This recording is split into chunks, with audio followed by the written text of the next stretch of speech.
Thank you. Appreciate that. Senator Shaheen.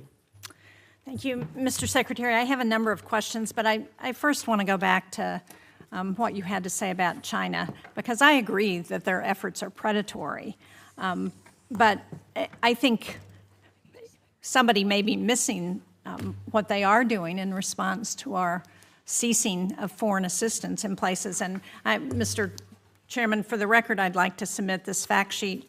The PRC supporting international assistance is U.S. withdraws. It's dated April 29th. And just to give you a few examples, earlier this month, General Michael Langley, who's the commander of U.S. Africa Command, I sit on the Armed Services Committee, and when we asked him about the end to specific USAID programs, he stated that the PRC is trying to replicate, in quotes, specific USAID programs in Africa that the Trump administration cut, including PEPFAR. Hey everyone, welcome back to True Voice. I'm Andrew. And if you're new here, make sure to hit that subscribe button and join the conversation where we keep it real, honest, and unapologetically patriotic. Today, I'm reacting to a recent Forbes breaking news video where a Democratic senator calls out Marco Rubio and basically says Vladimir Putin is playing this president like a fiddle. Yeah, it's a strong statement. So let's unpack this. And I mean, there are several pages of these examples. Another one is in Cambodia. After the U.S. terminated $2 million in demining programming in Cambodia, the PRC immediately announced $4.4 million to expand its own demining programs.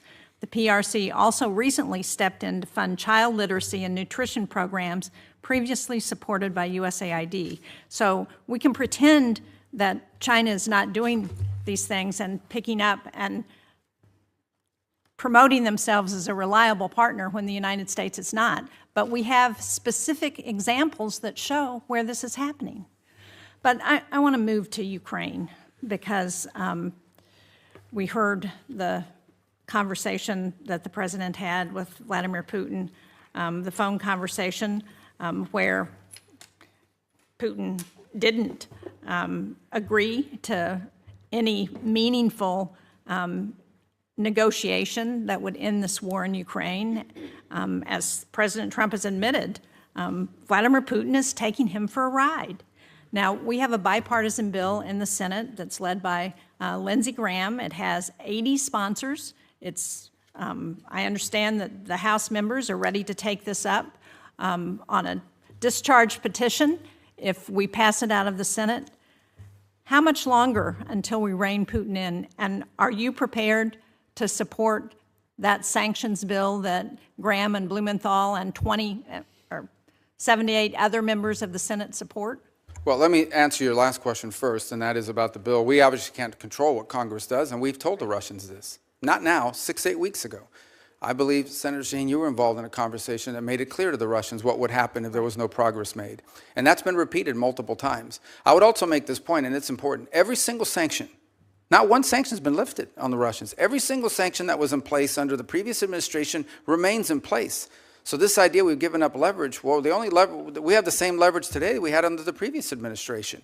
Well, Mr. Secretary, I would argue that the leverage that we've given up is taking NATO membership off the table, taking away a commitment to continue to help the Ukrainians with intelligence sharing and with military equipment and arms that they need to help fight this war. Well, that continues. There was a pause for 1 week. All of that was restarted. That was intelligence sharing, though, but it doesn't cover the equipment and arms. Oh, absolutely. That program has not been rescinded. They continue to receive armaments from the United States. And we continue to fund what the Ukrainians need as the president, and are you prepared to pass another supplemental bill to support them? Well, that's a different decision. That's a different question. That's not up for me to decide. The White House would have to make a determination about whether to come to Congress for a supplemental. But everything that's been approved and congressionally appropriated is ongoing. In fact, to the extent that the Ukrainians have asked for anything additional, what they've asked for is air defenses, Patriot units, which frankly we don't have. But we are working closely with our NATO allies. There are NATO allies that do have some batteries of Patriot missiles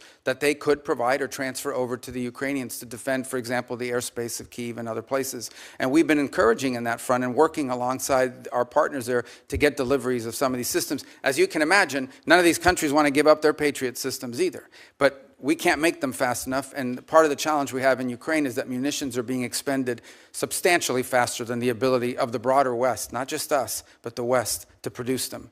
Now, that said, on the issue of Ukraine, here's what we can all agree on. There is no military solution to this crisis. Right. It will have to end in a negotiated settlement. And the fundamental challenge we have in Ukraine is this. Russia wants what they do not currently have and are not entitled to, and Ukraine wants what they cannot regain militarily. And that's been the crux of the challenge. I don't disagree with that at one level, but on the other hand, what Vladimir Putin is doing now is playing for time, and he's playing this president like a fiddle. And the longer he plays it, the more opportunity he has to gain territory in Ukraine, and the harder it's going to be to get him to the table. What we need to do is to put pressure on Vladimir Putin in every way we can to ensure that we can get them to the negotiating table. Well, I disagree with this playing with a fiddle analogy, because the truth of the matter is when Vladimir Putin woke up this morning, he had the same set of sanctions on him that he's always had since the beginning of this conflict, and Ukraine was still getting armaments and shipments from us and from our allies, and the European Union is about to impose additional sanctions, and the U.S. is looking for no Patriot batteries to be able to transfer from other NATO nations into Ukrainian hands. And what the president's trying to do is end a war. He's trying to end a bloody, costly war that neither side can win, and people are dying every single day. But this notion that what has Putin gained throughout this? He hasn't gotten a single concession. He hasn't gotten a single sanction lifted. And the more time he gets without additional pressure on Russia, the more incentive he's got to continue to gain territory and continue to play for time. But I want to just get to a final question because my time is running out, and that is, I recently wrote a letter to you about the issuance of executive orders on thousands of Afghan allies. These are people who fought alongside our military during the war in Afghanistan. They've been stranded in Qatar and Albania and Pakistan and Afghanistan.